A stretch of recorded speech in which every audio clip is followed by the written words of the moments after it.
وہاں سب لوگ اپنی فیملیز کے ساتھ آ رہے ہیں اور میری بیوی گھر پر بیٹھے، یہ ممکن نہیں۔ تو انہیں بتا دیں کہ آپ کی بیوی بیمار ہے، یا پھر یہ بتا دیں کہ آپ نے اسے گھر میں بند کر رکھا ہے۔ پچھلے کئی ہفتوں سے میں نے اس گیٹ سے باہر قدم نہیں رکھا، کسی سے بات نہیں کی، میری ڈگریاں، میرا فون، سب آپ نے چھین لیا ہے، اور آج اچانک آپ کو یاد آ گیا کہ میں آپ کی بیوی ہوں۔ اس نے مڑ کر سیدھا تبریز کی آنکھوں میں دیکھا۔ آئزہ، بات کو مت بڑھاؤ، میں نے تم سے پہلے بھی کہا تھا کہ میری عزت اس گھر کی چار دیواری میں ہے، مگر آج تمہیں میرے ساتھ جانا ہے۔ لوگوں کو پتہ چلنا چاہیے کہ میری بیوی کتنی قیمتی لگ رہی ہے، وہ کیا پہنتی ہے، کیسے چلتی ہے۔ اس نے ہیروں کا سیٹ اٹھا کر آئزہ کے گلے میں پہنا دیا۔ اور یاد رکھنا، وہاں تمہاری لبوں سے مسکراہٹ نہیں جانی چاہیے۔ کوئی سوال کرے تو جواب مختصر دینا، فضول باتیں کرنے کی ضرورت نہیں۔ میں کوئی کٹھ پتلی ہوں؟ جب چاہا تالا لگا کر اندر بٹھا دیا، جب چاہا ہیرے پہنا کر دنیا کو دکھانے کے لیے باہر لے گئے۔ آپ مجھ سے کیا چاہتے ہیں تبریز؟ صرف تابیداری؟ جلدی تیار ہو جاؤ، میں نیچے انتظار کر رہا ہوں۔ اور ہاں، یہ آنسو صاف کر لو، مجھے سوجی ہوئی آنکھیں بالکل پسند نہیں۔ وہ بنا کوئی اور بات سنے کمرے سے باہر نکل گیا۔ آئزہ نے بے بسی سے گلے میں پڑے اس قیمتی ہار کو دیکھا جو اسے ایک توق لگ رہا تھا۔ 1 گھنٹے بعد وہ دونوں شہر کے سب سے مہنگے ہوٹل کی پارٹی ہال میں موجود تھے۔ ہر طرف کہہ کے روشنی اور مہنگے لباس پہنے لوگ تھے۔ آئزہ تبریز کے ساتھ چل رہی تھی، مگر اس کا دل وہاں نہیں تھا۔ مسٹر فریدی، آپ سے مل کر بہت خوشی ہوئی۔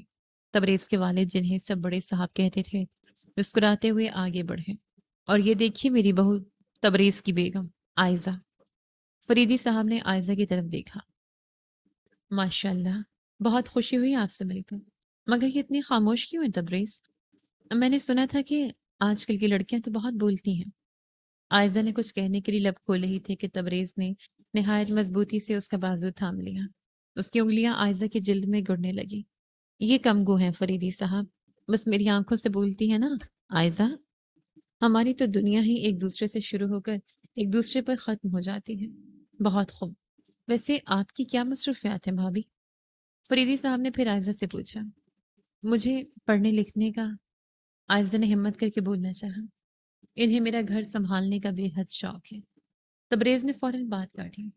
نئے نئے کھانے بنانا، گھر کی سجاوٹ، بس یہی سب۔ ہم نے طے کیا کہ گھر کا سکون ہی ہماری پہلی ترجیح ہوگی۔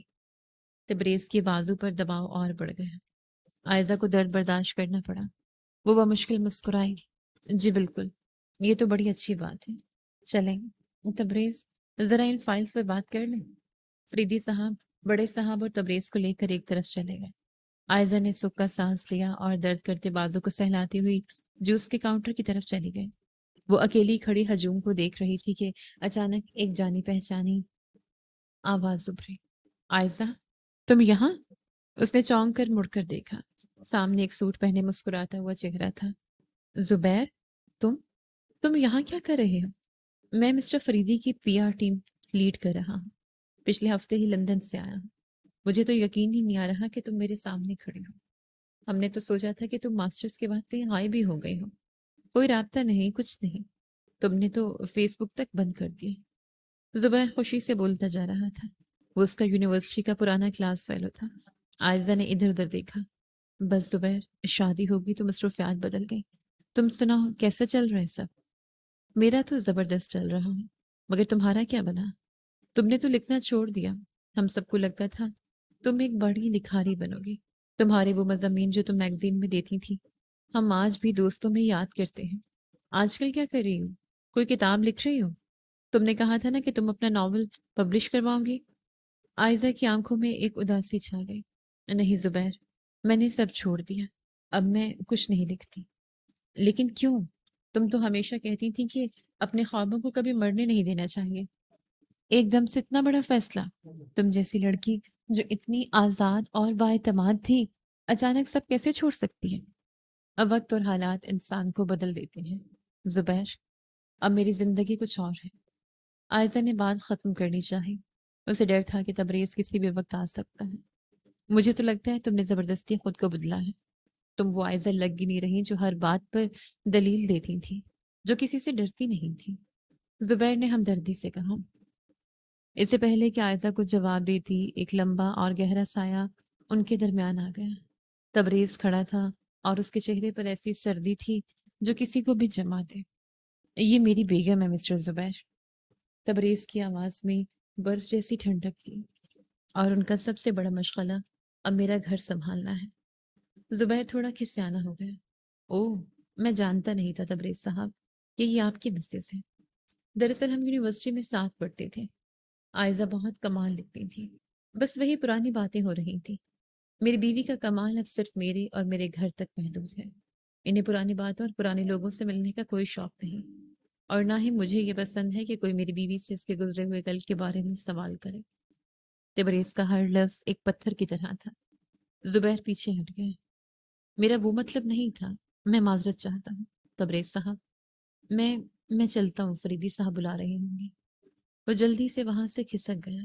جیسے ہی زبیر گیا، تبریز نے آئزہ کے بازو پر اتنی سخت گرفت ڈالی کہ اس کے منہ سے ہلکی سی سسکی نکل گئی۔ یہ کیا طریقہ ہے؟ چھوڑے میرا بازو، وہ دھیمی آواز میں چلائی تاکہ کوئی سن نہ لے۔ تمہاری جرت کیسے ہوئی؟ میرے بزنس پارٹنر کی پی آر ٹیم کے بندے سے مسکرا مسکرا کر بات کر رہی تھی، اسے اپنے خواب اور اپنے ماضی کی کہانیاں سنا رہی تھی۔ گاڑی کی طرف چلا فوراً، اس سے پہلے کہ میں یہاں سب کے سامنے کوئی تماشا کروں۔ چپ چاپ باہر نکلو۔ وہ اسے تقریباً گھسیٹتے ہوئے ہال سے باہر لے گئے۔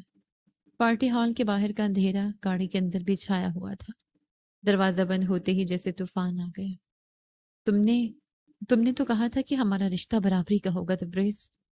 آئزہ کا صبر ٹوٹ گیا۔ شادی سے پہلے تم مجھ سے گھنٹوں میرے کام کے بارے میں بات کرتے تھے۔ آج تم نے مجھے یوں ایک کلاس فیلو کے سامنے ذلیل کیا۔ میری اپنی کوئی عزت نہیں۔ تمہاری عزت صرف وہ ہے جو میں تمہیں دیتا ہوں۔ اور برابری؟ تم کس برابری کی بات کر رہی ہو آئزہ؟ تم نے سوچ بھی کیسے لیا کہ تم اور میں برابر ہیں؟ اس نے ڈرائیونگ سیٹ پر بیٹھتے ہوئے اسٹیئرنگ پر زور سے ہاتھ مارا۔ تو پھر تم نے مجھ سے شادی کیوں کی؟ اگر تمہیں ایک نوکرانی چاہیے تھی تو کسی سے بھی کر لیتے۔ مجھے میرے خوابوں سمیت اس پنجرے میں کیوں لا کر پھینکا؟ تم نے تو مجھ سے جھوٹ بولا تھا، تم نے دھوکہ دیا مجھے۔ تبریز نے اچانک گاڑی کا بریک لگایا۔ گاڑی ایک جھٹکے سے رکی۔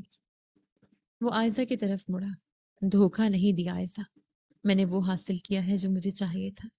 تم صرف ایک ٹرافی ہو میرے لیے، ایک خوبصورت پڑھی لکھی اور سلیقہ مند ٹرافی جسے دیکھ کر لوگ رش کریں۔ اور یاد رکھو، ٹرافی صرف شو کیس میں سجی ہوئی اچھی لگتی ہے، وہ خود نہیں بولتی، اسے صرف دیکھا جاتا ہے۔ اور میری ٹرافی کو دوسروں کی طرف دیکھ کر مسکرانے یا پرانے دوستوں سے گپ شپ کرنے کی کوئی اجازت نہیں۔ تم ایک بیمار انسان ہو، تم نفسیاتی ہو۔ آئزہ روتی جا رہی تھی۔ ہاں، میں جو بھی ہوں اب تمہارا شوہر ہوں، اور تم میری ملکیت ہو۔ آج جو تم نے کیا ہے، اس کے بعد میں یقینی بناؤں گا کہ تم اس گھر سے باہر نکلنے کا سوچو بھی مت۔ تم نے آج ثابت کر دیا کہ تم باہر کی دنیا کے لائق نہیں ہو۔ اس نے دوبارہ گاڑی سٹارٹ کی۔ میں کل ہی اپنی امی کے گھر چلی جاؤں گی، میں تمہارے ساتھ ایک پل نہیں رہوں گی۔ آئزہ نے روتے ہوئے کھڑکی سے باہر دیکھا۔ تبریز نے ایک زوردار کہکا لگایا۔ امی کا گھر؟ چلی جانا، ضرور چلی جانا، مگر یاد رکھنا، آئزہ جس گھر کو تم اپنا کہہ رہی ہو وہاں تمہاری بات پر کوئی یقین نہیں کرے گا۔ سب یہی کہیں گے کہ تم پاگل ہو گئی ہو، کیونکہ باہر کی دنیا کے لیے تبریز ایک فرشتہ ہے۔ اس کی اس بات نے آئزہ کو اندر تک خوف زدہ کر دیا۔ وہ روتی رہی، مگر تبریز نے ریڈیو آن کر لیا، جیسے اسے آئزہ کی سسکیوں کی کوئی پرواہ ہی نہ ہو۔ وہ جان چکی تھی کہ یہ شخص اس کا شوہر نہیں بلکہ اس کی زندگی کا سب سے بڑا دشمن بن چکا تھا۔ کئی مہینوں کی اس دم گھونٹنے والی تنہائی میں وہ ایک زندہ لاش بن کر رہ گئی تھی۔ اس بڑے سے گھر کی اونچی دیواریں اسے ہر وقت کھاتی ہوئی محسوس ہوتی، جہاں اس کی مرضی کے بغیر ایک پتا بھی نہیں ہل سکتا تھا۔ پھر ایک دوپہر جب وہ حسب معمول لاؤنج میں گمسم بیٹھی تھی، دروازے کی گھنٹی بجی۔ ملازمہ نے دروازہ کھولا اور سامنے وہ چہرہ تھا جسے دیکھنے کے لیے آئزہ کی آنکھیں ترس گئی تھیں۔ امی؟ وہ لگ بھگ دوڑتی ہوئی ڈرائنگ روم میں داخل ہوئی اور اپنی ماں کے گلے لگ کر پھوٹ پھوٹ کر رو پڑی۔ ارے ارے، کیا ہو گیا میری بچی کو؟ ماں نے گھبرا کر اسے خود سے الگ کیا اور اس کا چہرہ دونوں ہاتھوں میں تھام لیا۔ اتنے مہینوں بعد مل رہی ہو مجھ سے اور یہ حال بنا رکھا ہے۔ میں کتنی بار کہتی تھی کہ فون پر بات کر لیا کرو، مگر تمہیں تو فرصت ہی نہیں ملتی تھی۔ تم جانتی ہو میں کتنا پریشان رہتی تھی۔ امی، مجھے یہاں سے لے جائیں پلیز۔ وہ سسکیوں کے درمیان تیزی سے بولی۔ اسے ڈر تھا کہیں کوئی آ نہ جائے۔ یہ شخص وہ نہیں جو ہم سب سمجھتے تھے۔ یہ ایک بہت خطرناک انسان ہے۔ اس نے مجھے یہاں قید کر رکھا ہے۔ کیا بکواس کری ہو تم؟ ارے کیا ہو گیا پاگل لڑکی؟ ماں نے چونک کر اس کے ہاتھ جھٹکے اور اسے اس صوفے پر بٹھایا۔ تمہارا دماغ تو ٹھیک ہے؟ کیسی قید؟ کیسا خطرناک؟ میں سچ کہہ رہی ہوں امی جان، آپ کو بالکل اندازہ نہیں کہ یہاں میرے ساتھ کیا ہو رہا ہے۔ تبریز نے شادی کے اگلے ہی دن میرا فون چھین لیا تھا۔ اس نے مین گیٹ پر بڑے بڑے تالے لگا دیے ہیں۔ میں نے مہینوں سے باہر کی ہوا نہیں دیکھی۔ میری ساری ڈگریاں، میرے کاغذات اس نے الماری میں بند کر کے تالا لگا دیے ہیں۔ میں اپنے دوستوں سے، آپ سے، کسی سے بات نہیں کر سکتی۔ یہ گھر نہیں، ایک جیل ہے۔ میں مزید یہاں رہی تو گھٹ گھٹ کر پاگل ہو جاؤں گی۔ مجھے ابھی اپنے ساتھ گھر لے چلیں۔ اس نے روتے ہوئے دوبارہ ماں کا ہاتھ مضبوطی سے پکڑا۔ آئزہ ہوش میں آؤ۔ ماں کی آواز میں ہمدردی کی بجائے ڈانٹ تھی۔ یہ کیا بچوں والی حرکتیں ہیں؟ یہ شروع کی باتیں ہوتی ہیں۔ شادی کے بعد لڑکیوں کو نئے گھر کے اصول اپنانے پڑتے ہیں۔ شوہر کی مرضی کے مطابق چلنا پڑتا ہے۔ تم دیکھو ذرا تبریز کتنا اچھا لڑکا ہے۔ اس نے تمہیں اتنے بڑے محل جیسے گھر کی مالکن بنایا ہے، ہر سہولت دی ہے، نوکر چاکر تمہارے آگے پیچھے گھومتے ہیں، اور تم یہ کیسی ناشکری باتیں کر رہی ہو؟ امی وہ سہولتیں نہیں ہیں، وہ میرے پنجرے کی سلاخیں ہیں۔ وہ مجھ پر شک کرتا ہے۔ وہ مجھے کسی انسان سے ملنے نہیں دیتا۔ میری کوئی زندگی نہیں بچی یہاں۔ بس کرو آئزہ۔ ماں نے تلخی سے بات کاٹی۔ تمہاری تو شروع سے عادت ہے چھوٹی باتوں کا بتنگڑ بنانے کی۔ تم چاہتی ہو کہ میں تمہارا بسا بسایا گھر اپنے ہاتھوں سے توڑ دوں۔ خاندان والے کیا کہیں گے؟ سب یہی کہیں گے کہ اتنے امیر گھرانے میں جا کر بھی لڑکی ٹک نہیں سکی۔ اپنا گھر خراب مت کرو۔ اس سے پہلے کہ آئزہ کوئی اور دلیل دیتی یا انہیں اپنے بازو پر موجود سختی کے نشان دکھاتی، باہر راہداری میں قدموں کی آواز ابھری اور ان دونوں کی توجہ دروازے کی طرف ہو گئے۔ تبریز کے ساتھ بیگم سریا اور بڑے صاحب چہروں پر بڑی سی مسکراہٹ سجا کر اندر داخل ہوئے۔ ان کے ہاتھوں میں مٹھائی کے خوبصورت ٹوکرے اور کئی قیمتی شاپنگ بیگز تھے۔ ارے بہن، آپ بتائے بغیر ہی آ گئی؟ ہمیں تو خبر ہی نہیں ہوئی۔ بیگم سریا نے نہایت گرم جوشی سے آگے بڑھ کر آئزہ کی ماں کو گلے لگایا، جیسے وہ ان کی سب سے عزیز مہمان ہوں۔ ہم تو خود سوچ رہے تھے کہ اس ویکنڈ پر عائزہ کو آپ کی طرف چکر لگوا لائیں۔ بچی اداس ہو رہی ہوگی۔ بس جی، دل بہت چاہ رہا تھا بیٹی سے ملنے کا تو مجھ سے رہا نہیں گیا اور میں سیدھی چلی گئی۔ ماں نے بھی اسی خوش اخلاقی سے جواب دیا جیسے ابھی کچھ لمحے پہلے آئزہ کے آنسوؤں اور سسکیوں کا کوئی وجود ہی نہ رہا ہوں۔ بڑے صاحب مسکرائے۔ بہت اچھا کیا آپ نے۔ یہ گھر آپ کا اپنا ہی ہے۔ ہماری بہو تو ہمارے گھر کی رونق ہے۔ تبریز بیٹا، وہ تحائف تو لاؤ جو تم نے اپنی ساس کے لیے اتنے شوق سے منگوائے تھے۔ تبریز آہستہ قدموں سے آگے بڑھا۔ اس کے چہرے پر وہی پرانی دلکش اور معصوم مسکراہٹ تھی جس نے کبھی آئزہ کو دھوکہ دیا تھا۔ امی جان، یہ آپ کے لیے میں نے خاص طور پر دبئی سے اپنے دوست کے ہاتھ منگوائے تھے۔ سوچا تھا آئزہ کے ساتھ آؤں گا تو خود دوں گا، مگر یہ تو بہت اچھا ہوا کہ آپ خود ہی تشریف لے آئیں۔ اس نے ایک مخملی ڈبہ اور کچھ بیگز ماں کے ہاتھ میں دیے۔ ڈبہ کھلتے ہی اندر ایک بھاری سونے کا سیٹ چمکنے لگا۔ ماں کی آنکھیں خوشی اور حیرت سے پھیل گئی۔ ارے بیٹا، اس کی کیا ضرورت تھی؟ تم لوگ اتنا خیال رکھتے ہو آئزہ کا، یہی میرے لیے بہت بڑی بات ہے۔ اتنا مہنگا تحفہ؟ بیگم سریا نے آئزہ کے کندھے پر پیار سے ہاتھ رکھا۔ بہن، تحفے تو اپنوں کے لیے ہی ہوتے ہیں۔ ہماری تو ایک ہی بہو ہے، جان سے زیادہ پیاری ہے۔ ہم تو اسے پلکوں پر بٹھا کر رکھتے ہیں۔ ماں نے آئزہ کی طرف مڑ کر دیکھا۔ دیکھو آئزہ، یہ خاندان کتنا خیال رکھتا ہے تمہارا۔ ذرا ان کی محبت تو دیکھو، اور تم کیسی عجیب و غریب ناشکری باتیں کر رہی تھی۔ سچ مچ تمہارا دماغ خراب ہو گیا ہے۔ پاگل نہ بنو آئزہ، اپنے گھر پر دھیان دو اور تبریز جیسے شوہر کی قدر کرو۔ یہ الفاظ آئزہ کے لیے کسی تیز ہر خنجر کی طرح تھے۔ وہ پتھر کی مورت بنی کھڑی رہ گئی۔ اس کے ارد گرد موجود لوگ باتیں کر رہے تھے، ہنس رہے تھے، مگر اسے کچھ سنائی نہیں دے رہا تھا۔ اس نے تبریز کی طرف دیکھا جو بڑی معصومیت سے مسکرا رہا تھا، مگر اس کی آنکھوں میں ایک واضح فاتحانہ چمک تھی۔ وہ جانتی تھی کہ یہ سارے تحائف، یہ ساری محبت صرف اس کی آواز کو ہمیشہ کے لیے دبانے کا ایک بہترین اور سوچا سمجھا طریقہ تھا۔ شام ڈھلنے کے بعد ماں اپنی مکمل تسلی کر کے واپس جا چکی تھی۔ رات کی تاریکی کمرے میں پوری طرح پھیل چکی تھی۔ عائزہ بے جان سی فرش پر دیوار سے ٹیک لگائے بیٹھی تھی۔ اس کی آنکھوں کے آنسو اب سوکھ چکے تھے اور ان کی جگہ ایک عجیب سی ویرانی نے لے لی تھی۔ کمرے کا دروازہ کھلا اور تبریز اندر آیا۔ وہ نہایت سکون سے چلتا ہوا اس کے بالکل سامنے آ کر جھک گیا۔ دیکھ لیا؟ اس کی آواز میں وہی پرانا سرد پن اور طنز واپس آ چکا تھا۔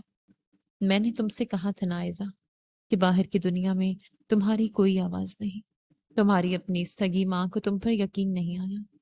وہ سونے کا سیٹ پا کر اتنی خوش تھی کہ انہیں تمہارے بہتے ہوئے آنسو اور تمہارا دکھ نظر ہی نہیں آیا۔ عائزہ نے سر جھکائے رکھا۔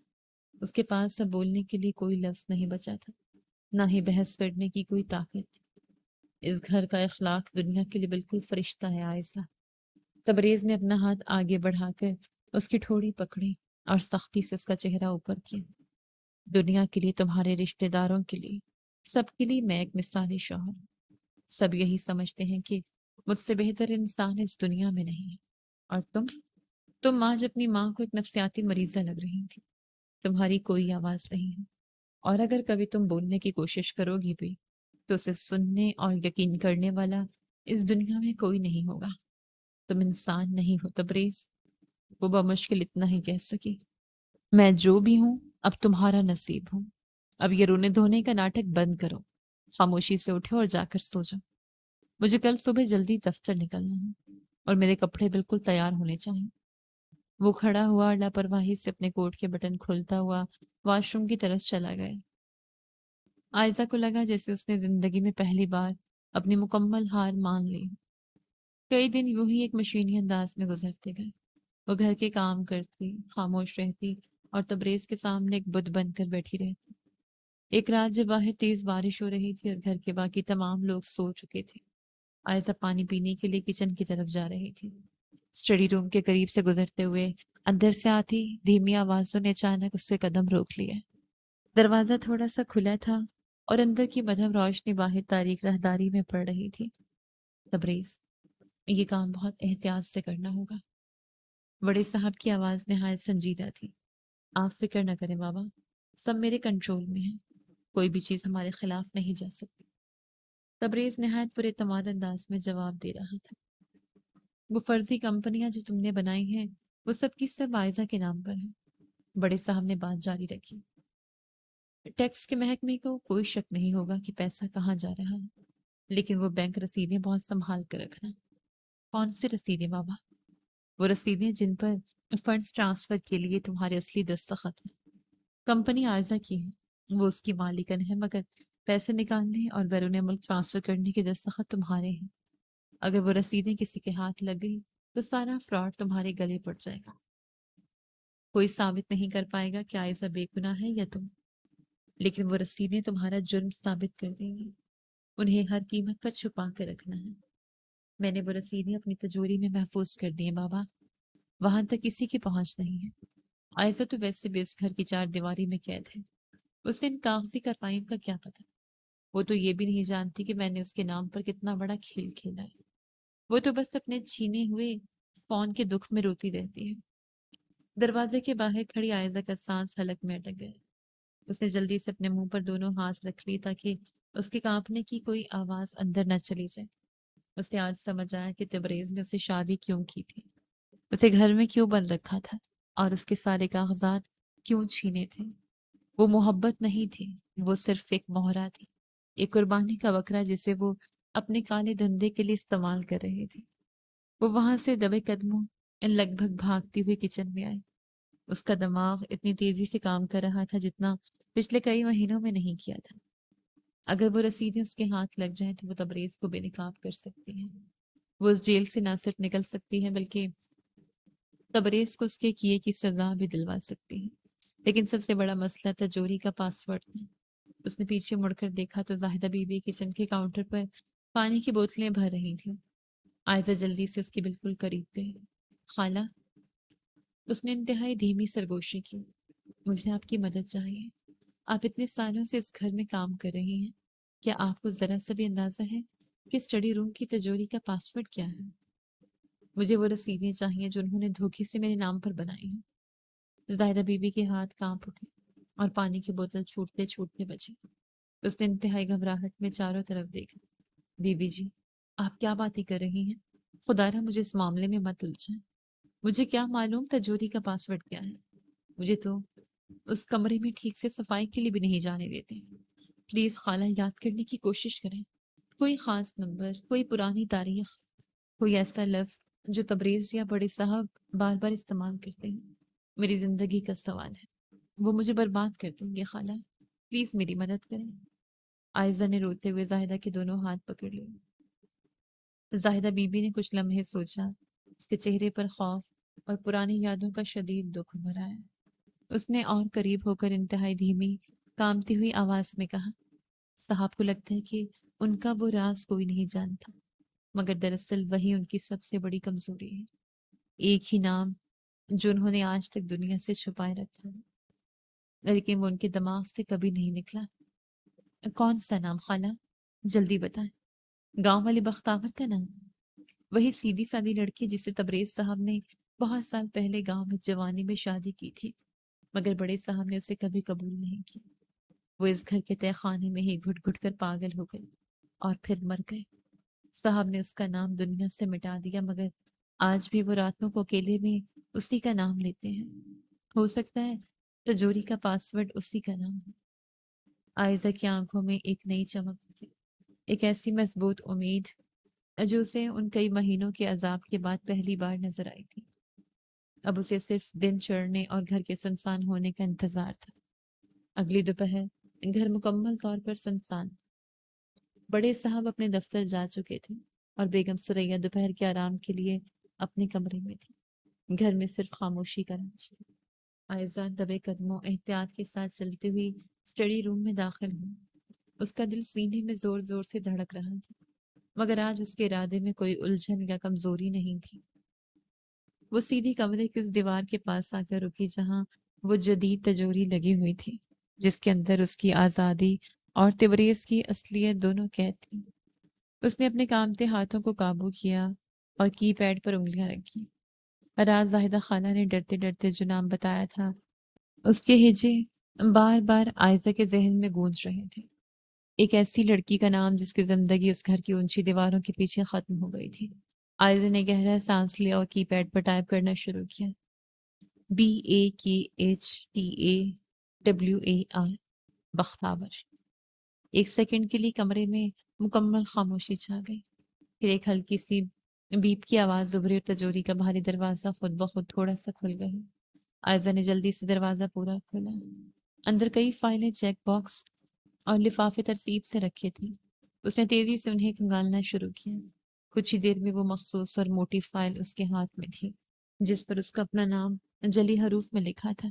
اس نے جلدی سے فائل کھولی۔ اس میں ان تمام فرضی اور نقلی کمپنیوں کے کاغذات موجود تھے جس پر اس کے جلی دستخط نہایت مہارت سے کیے گئے تھے، اور اسی فائل کے آخر میں وہ بینک رسیدیں بھی پن کی گئی تھی جن کے ذریعے کروڑوں روپے کے فنڈز بیرون ملک ٹرانسفر کیے گئے تھے۔ ان رسیدوں پر تبریز کے اپنے اصلی دستخط صاف موجود تھے۔ عائزہ نے ان کاغذات کو نکالا اور فائل وہیں رکھ کر تجوری بند کر دی۔ اس نے رسیدوں کو مضبوطی سے تھام لیا۔ اس کی آنکھوں میں آج کوئی ڈر، کوئی خوف اور کوئی بے بسی نہیں تھی۔ آج ان آنکھوں میں ایک عجیب سا ٹھہراؤ اور سکون تھا۔ آج اس پنجرے کے ٹوٹنے کا وقت آ گیا ہے۔ اس نے خود سے ایک پکا وعدہ کیا اور کاغذات لے کر کمرے سے باہر نکل گئی۔ شام گہری ہو رہی تھی، کمرے کی بتیاں روشن تھیں۔ عائزہ بیڈ پر اپنا سفری بیگ رکھے نہایت سکون اور اطمینان سے اپنے کپڑے اس میں رکھ رہی تھی۔ اسے کسی چیز کی جلدی نہیں تھی۔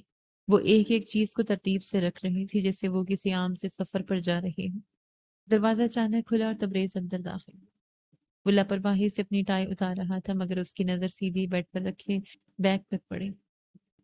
اس کے ماتھے پر الجھن کے بل پڑ گئے۔ یہ کیا تماشا عائزہ؟ وہ حسب عادت اپنے تمسخرہ اڑانے والے اور اونچے لہجے میں بولا۔ عائزہ نے اپنے کپڑے طے کیے اور بیگ کی زپ بند کر دی۔ اس نے تبریز کی طرف پلٹ کر دیکھا تک نہیں، بس اپنے کام میں لگی رہی۔ میں تم سے کچھ پوچھ رہا ہوں تبریز۔ 2 قدم آگے بڑھا اور اس نے غصے سے عائزہ کا بازو پکڑنے کے لیے ہاتھ بڑھایا۔ عائزہ نے نہایت پھرتی سے اپنا بازو پیچھے کھینچ لیا اور اس کی آنکھوں میں آنکھیں ڈال کر دیکھا۔ تبریز نے ایک طنز سے کہہ لگایا، تم یہ گھر چھوڑ کر نہیں جا سکتی۔ کہاں جاؤ گی تم تمہاری اوقات کیا ہے؟ میرے بغیر باہر کی دنیا میں تمہاری کیا پہچان ہے؟ اور رول جاؤں گی سڑکوں پر، دھکے کھاؤں گی عائزہ؟ عائزہ نہایت پرسکون انداز میں مڑی۔ اس کے چہرے پر موجود وہ اعتماد اور بے خوفی دیکھ کر تبریز کی ہنسی یکدم رک گئی۔ اسے لگا جیسے اس کے سامنے عائزہ نہیں کوئی اور کھڑا ہے۔ عائزہ نے اپنے بیگ کی سائڈ جیب سے کچھ کاغذات نکالے اور انہیں تبریز کے بالکل سامنے میز پر پھینک دیا۔ یہ تمہاری اصلیت ہے۔ عائزہ کی آواز بالکل واضح، کاٹدار اور مضبوط تھی۔ میرے جعلی دستخطوں والی وہ تمام فائلیں اور فنڈز ٹرانسفر کرنے والے تمام تمہارے اصلی دستخطوں کی رسیدیں اب میرے پاس ہیں۔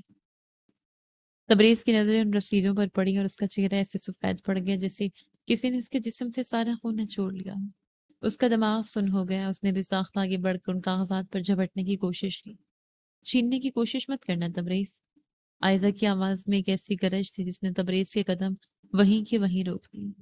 یہ صرف کاپیاں ہیں، اصل کاغذات محفوظ جگہ پر ہیں۔ اور ہاں، دوپہر میں تمہاری اسٹڈی روم کے کمپیوٹر سے ان سب کے اسکین کاپیز میں نے زبیر کو ای میل کرتی ہیں۔ زبیر؟ کون زبیر؟ تبریز بکھلا گیا۔ اس کی آواز کانپنے لگی۔ وہی زبیر، تمہارے بزنس پارٹنر کے PAR ٹیم کا بندہ، جس سے بات کرنے پر تم نے مجھے پارٹی میں سب کے سامنے ذلیل کیا تھا۔ میں نے اسے واضح اور حتمی ہدایت دے دی ہے۔ اگر میں اگلے 15 منٹ میں اس گھر کی مین گیٹ سے بخیریت باہر نہ نکلی تو وہ میل سیدھی سائبر کرائم اور ٹیکس حکام کو چلی جائے گی۔ کمرے میں موت جیسی خاموشی چھا گئی۔ تبریز کا سانس تیزی سے چل رہا تھا۔ وہ شخص جو کل تک اس گھر کا خدا بنا بیٹھا تھا، جس کے ایک اشارے پر گھر کے لوگ ڈر جاتے تھے، آج ایک بے بس اور پکڑے گئے مجرم کی طرح کھڑا تھا۔ اس کے دماغ میں کوئی ترکیب، کوئی راستہ کام نہیں کر رہا تھا۔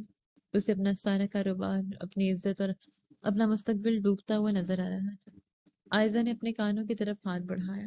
اس نے وہ قیمتی ہیرے کی بالیاں اتاری جو تبریز نے اسے پارٹی میں زبردستی پہنائی تھی۔ اس نے وہ بالیاں نہایت اطمینان سے ان رسیدوں کے اوپر میز پر رکھ دی۔ تم نے مجھ سے کہا تھا نا تبریز، عائزہ نے اس کی آنکھوں میں سیدھا دیکھتے ہوئے کہا، کہ پر کٹ جائیں تو پرندے اپنے ہو جاتے ہیں۔ تم غلط تھے، بہت غلط تھے۔ اس نے اپنا بیگ کندھے پر لٹکایا۔ اس کا ہر قدم اب ایک نئے سفر کی طرف تھا۔ پر کٹ جائیں تو پرندے پنجرے کو ہی اپنی قبر سمجھ لیتے ہیں، اور میں تمہاری انا، تمہارے دھوکے اور تمہارے اس مقبرے میں گھٹ کر مرنے والی نہیں۔ وہ بغیر کوئی اور بات کی دروازے کی طرف بڑھی۔ اس کے قدموں میں ایک ایسی آزادی اور طاقت تھی جو اس نے مہینوں بعد محسوس کی تھی۔ وہ اندھیرا جو پچھلے کئی ماہ سے اس پر مسلط تھا، آج وہ اسے پیچھے چھوڑ رہی تھی۔ اسے یوں جاتا دیکھ کر تبریز کے حواس جواب دے گئے۔ اس کی ساری فرعونیت مٹی میں مل چکی تھی۔ اسے سمجھ آ گیا کہ وہ اپنی سب کچھ ہار چکا ہے۔ عائزہ رکو! وہ شدید بکھلاہٹ اور گھبراہٹ میں چلاتا ہوا اس کے پیچھے بھاگا۔ تمہیں کیا چاہیے؟ میری بات سنو، میں تمہیں سب کچھ دے تو رہا ہوں، بے حساب پیسہ، میری محبت، اتنا بڑا سٹیٹس۔ تم باہر جا کر کیا کرو گی؟ مجھ سے جو مانگو گی میں دوں گا، بس تم مجھے چھوڑ کر مت جاؤ۔ عائزہ راہداری عبور کر کے بڑے حال میں پہنچ چکی تھی۔ اس نے پیچھے مڑ کر بھی نہیں دیکھا۔